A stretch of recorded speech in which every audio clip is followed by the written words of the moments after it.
Hi everybody, so I'm sure a lot of you are wanting me to do a happier video because you're probably sick of me being a ranty, mean, critical, bitter, cynical bitch person. So I'm gonna try and do a happier theme video today. So this is recommendation, so it's a Renee recommends video. I haven't done one of those for a while.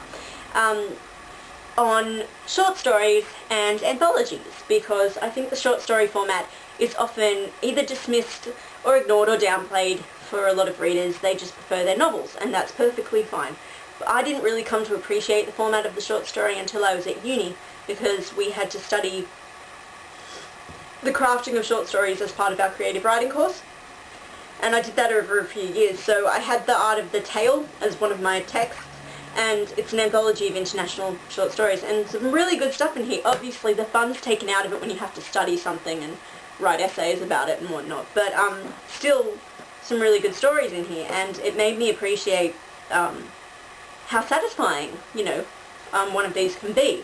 A short story doesn't necessarily even have to be short. I mean, there's some very lengthy ones that still meet the credentials of what defines a short story, and I think that even the very short ones can still be incredibly impactful, and you can really take stuff away from it.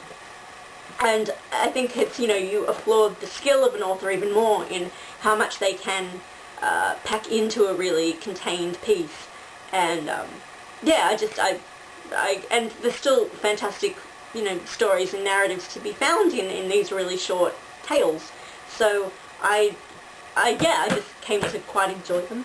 And especially since I'm a big fairy tale nerd, as many of you know, I really like my fairy tale anthologies, because those in particular, more so than fairy tale retellings in novels, even though there's some that I really, really love, I think that the short story format suits it a little better because, of course, in their original printed formats from like the Brothers Grimm collection and Charles Perrault's stuff, Hans Christian Andersen's stuff, all of it was short stories. So I kind of like seeing the retellings done in the same way, sort of like a nice homage, I guess.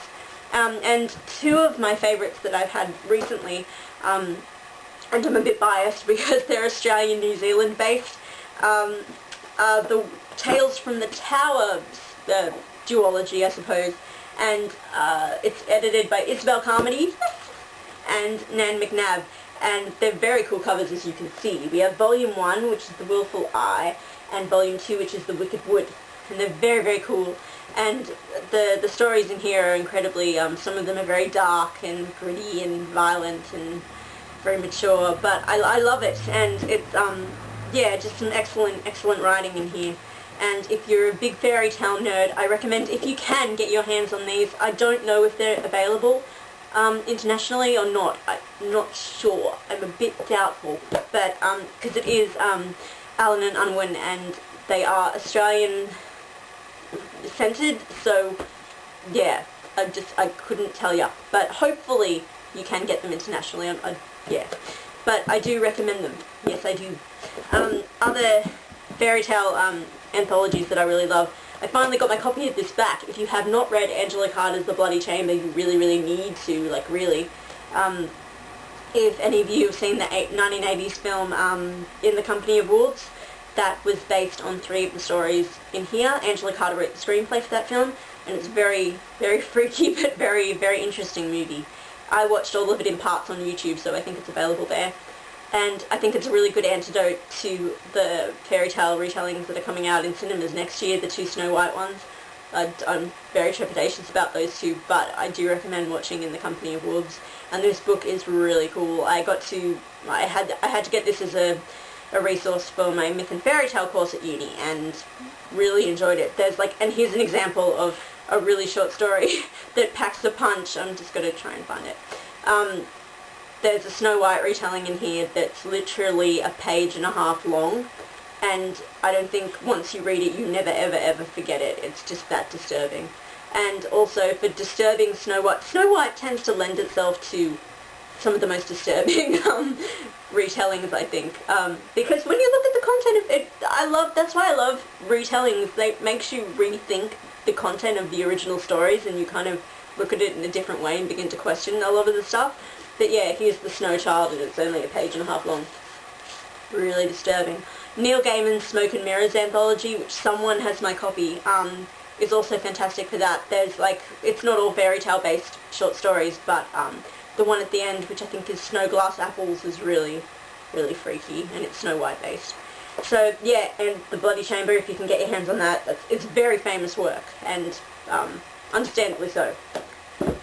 If you love your paranormal romance stuff in YA, this is a newish one that's come out recently. It's Enthralled Paranormal Diversions, and it's edited by Melissa Marr and Kelly Armstrong, and it's about paranormal tales that are centered on the theme of journey.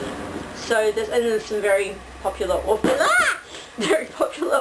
in there. If you love your paranormal romance in particular, of course, you can get there's The Eternal Kiss, which is vampire tales. I didn't want to get that one because I'm not a huge vampire fan. I have the Kiss Me Deadly one, which is Tales of Paranormal Romance, because that centers on a lot of different creatures, which I prefer. And again, there's lots of famous authors in this one, so I'm sure a lot of people have this. If you want non-fairy tale, non-fantasy, non-paranormal stuff, and if you would rather like contemporary adult fiction short stories, then this is a good one that I have.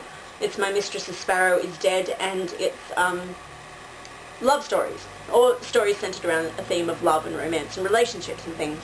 And it's pretty good.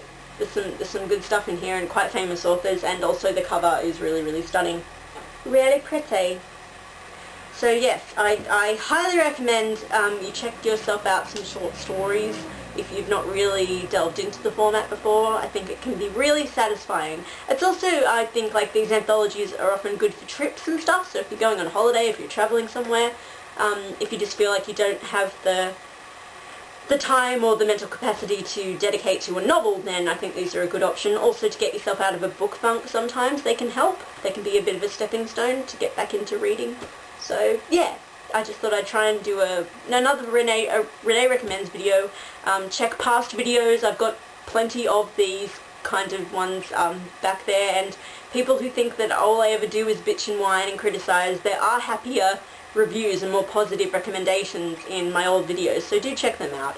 Also, people have been asking for book reviews on books I've already done, so yeah, just check my backlog of stuff, and I think you'll find things there that I've covered if you're interested in them.